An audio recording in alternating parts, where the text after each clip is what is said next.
चैन pulling करना, खींचना एक बहुत बड़ा राष्ट्रद्रोह है, अपराध है। जिस किसी को ट्रेनों की भी जरूरत पड़ती है वो अब रेलवे प्रशासन ऐसा आप लोगों के लिए स्पेशल ट्रेन भी चलाती है। कहीं कोई दिक्कत होती है, परेशानी होती है, अगर रेलवे के संज्ञान में आता है आपके लिए स्पेशल ट्रेन चलाती है।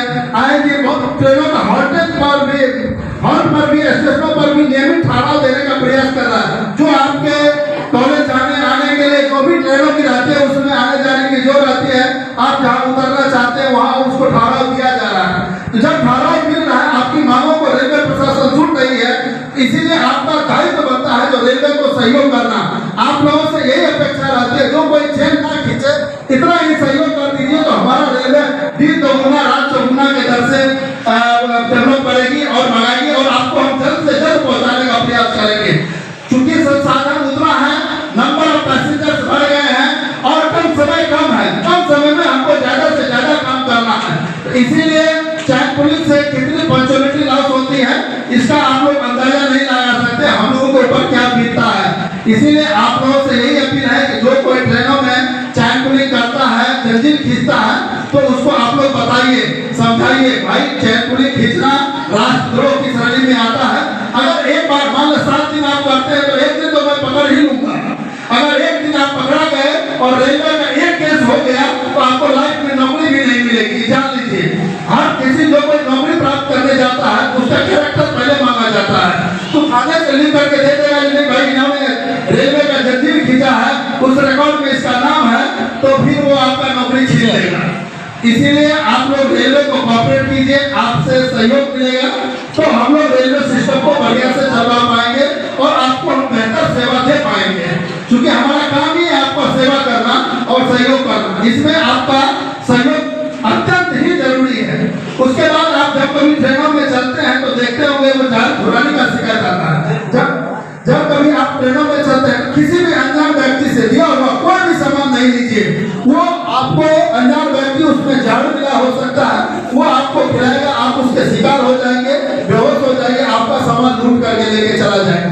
वो अनजान व्यक्ति आपसे दोस्ती करेगा, कहेगा मैं आप ही के घर का हूँ, आप ही के गाँव का हूँ, आप ही का भाषा बोलेगा, आप ही के बगल के गाँव का बताएगा, आपसे इस तरह फ्रेंडशिप कर लेगा जो बताएगा, जो हमें आपको लगेगा कि नहीं वाकई ये सही आदमी है।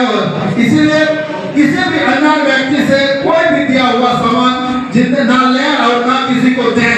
देने में भी अगर आप दे दिए सामने वाला को कुछ हो गया तो आपके ऊपर आरोप लगा देगा। इसीलिए अनजान व्यक्ति को किसी तरह का कोई सामान ना दे ना दें। आजकल देखिए बिहार पुलिस में भी महिलाओं को सबसे ज्यादा प्रशिक्षण दिया जा रहा है। आपके लिए आपके जीवन को उत्थान करने के लिए सरकार ने इतना आरक्षण दे रही है, 35% दे रही है और बढ़ाने का विचार चल रहा है। आप लोग पढ़िए लिखिए, बेहतर भविष्य बनाइए, उज्जवल बनाइए। गवर्नमेंट आपके हमेशा सहयोग के लिए है, चाहे बिहार सरकार हो या राज्य सरकार हो, आप क्या ही सरकार है, आपके उत्थान के लिए ही काम कर रहा है। कोई भी सरकार कोई भी चेयर पर बैठेगा तो आपके लिए भलाई सोचेगा ही, क्योंकि उसकी काम ही है यही करना। हम आप छूट करके भेजते हैं, आपके सेवा के लिए ही भेजते हैं। आपकी सेवा करने के लिए आपका सहयोग बहुत जरूरी है। तो अपराध पर नियंत्रण करने के लिए जो कोई अगर कोई अपराध करता है तो आप उसके आप अपेक्षा रखते हैं पुलिस हमको बचाएगी। मगर पुलिस के पास सूचना जाएगी तब तो आपको बचा पाएगी। कोई अगर गलत कर रहा है तो पुलिस के पास जानकारी पहुंचेगी तब तो पुलिस बचा पाएगी। अगर समाज में कोई गलत करता है तो बेखौफ आप उसको बाहर जाकर के पुलिस को बताइए ये समाज में गलत करता है। आप नहीं बता पाते तो आपके गांव के जनप्रतिनिधि है, मुखिया है, सरपंच है, वार्ड मेंबर है, उनकी बातों को संज्ञान में दीजिए, उनके संज्ञान में दीजिए। आपकी जो सूचना है उसको गोपनीय रखी जाएगी, वो पुलिस तक पहुंचाएंगे।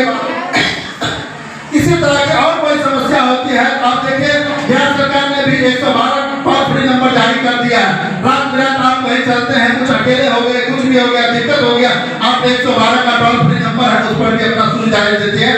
स्थानीय पुलिस जो भी है मदद होने के लिए आपके सदैव तत्पर हो जाएंगे। इसीलिए पुलिस का भर्ती समझिए तो ये समझ जाइए जो आपको हैरास करने के लिए नहीं है, वो आपका मित्र है, आपका सहयोगी है, आपका साथ देने के लिए है और आपको मदद करने के लिए। आप अगर उससे मदद की अपेक्षा रखते हैं तो पुलिस आपसे इतनी ही अपेक्षा रखती है कि जो समाज में गलत करता है आप उसको बता दीजिए। आप डायरेक्ट नहीं बता सकते तो डायरेक्टली आपके पास मुखिया है, सरपंच है, वार्ड मेंबर है और जिला परिषद है, तमाम तरह के है, कोई ऐसा प्रबुद्ध नागरिक है, समाज सेवी है, मानवाधिकार संगठन है, उनके पास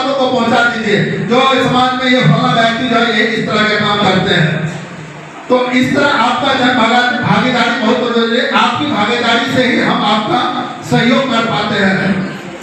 ट्रेनों में जब कभी दूर तक आप सफर करते हैं तो आसपास रखे चीजों को आप देखिए, समझिए, कोई ऐसा सामान तो नहीं रहेगा, कोई ऐसा लवारिस सामान तो नहीं पड़ा हुआ है। आपका कोई लवारिस सामान अगल बगल दिखता है, कुछ भी आता है तो जो अगर ट्रेनों में पुलिस है उसको बताइए, टीटी है उसको बताइए, या नहीं तो ट्रेन फ्री नंबर है उसको सूचना दे दीजिए।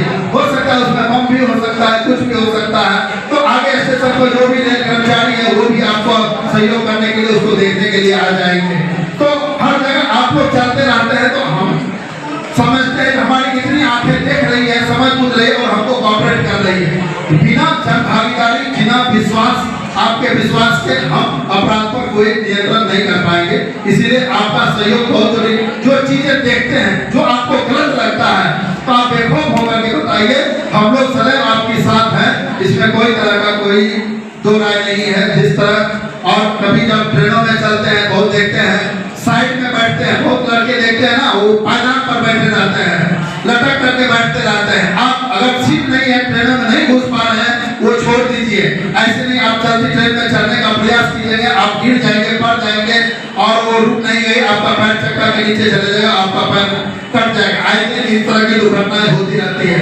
इसीलिए आप लोगों से निवेदन है, अगर ट्रेनों में भीड़ नहीं है तो आप नहीं चढ़ पा रहे, बहुत ज्यादा एक्सेस भीड़ है, आप छोड़